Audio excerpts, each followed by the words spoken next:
नमस्कार साथियों, मेरा नाम है महेंद्र दोगले और लास्ट एपिसोड में हम लोगों ने बातचीत की थी हमारे शरीर के बारे में कि हमें कैसे उसे ठीक रखना है।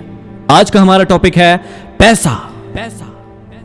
इस दुनिया में कौन ऐसा इंसान होगा जिसे पैसा नहीं चाहिए। जो लोग ये कहते हैं कि हम साधु हैं, महात्मा हैं, मुनि हैं, वो लोग भी पैसे के पीछे भागे जा रहे। मतलब एक नॉर्मल इंसान तो छोड़, जो दुनिया से दूर होने की बातें करते हैं उन लोगों को भी पैसे की जरूरत होती है। और कहते हैं ना, बाप बड़ा ना भैया, सबसे बड़ा रुपया। कहते हैं कि पैसा भगवान तो नहीं है लेकिन भगवान से कम भी नहीं है। तो इस एपिसोड में मैं आप लोगों को पैसा कैसे कमाया जाए ये नहीं सिखाऊंगा।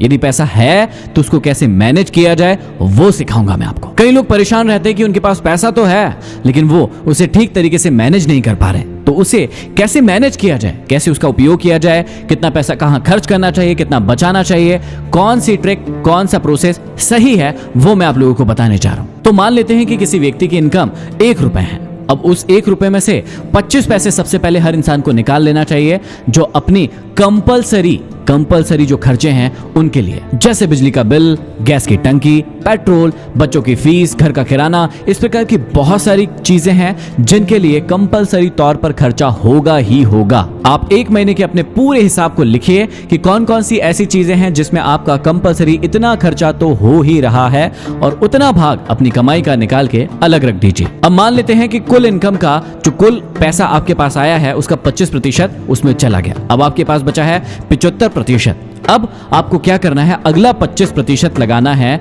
अपने एंजॉयमेंट के लिए, घूमने के लिए, सिनेमा जाने के लिए, अपने परिवार को आउटडोर ले जाने के लिए। इन चीजों के लिए आपको अगला 25% निवेश करना है, ताकि आप जो कमा रहे हैं आपको जिंदगी को खुलकर जीना भी है। सिर्फ कमाने में अपना ध्यान नहीं लगाना है। 25% महीने में एक छोटी ट्रिप, साल में एक बड़ी ट्रिप प्लान कीजिए और अपनी फैमिली के साथ एंजॉय कीजिए। उसमें आप अपना 25% दे सकते हैं। अब आपके पास बचा है 50%। इस 50% को आप लगाइए सेविंग्स में, जो कि आपकी जिंदगी का सबसे इंपॉर्टेंट काम होगा।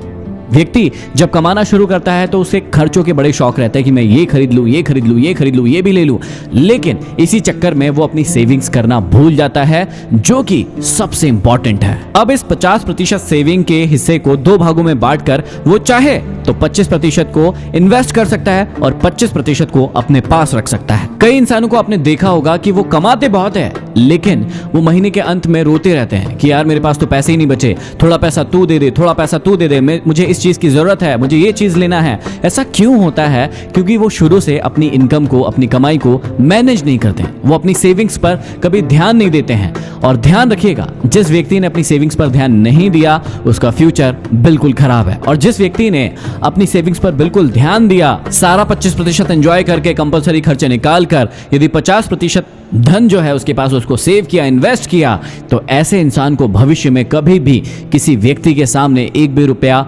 मांगने के लिए गिड़गिड़ाना नहीं पड़ेगा। आशा करता हूं कि मेरी सारी बातें आपको समझ में आई होगी। अगले टॉपिक में हम लोग बातचीत करेंगे कि हमें जीवन में एक बड़ा नौकर बनना चाहिए या फिर छोटा मालिक बनना चाहिए। ये टॉपिक आप सभी के लिए बहुत इंपॉर्टेंट है, इसलिए यदि आपने अभी तक मुझे गाना पर फॉलो नहीं किया है तो कर लीजिए ताकि अगले एपिसोड आपको प्राप्त हो सके। धन्यवाद।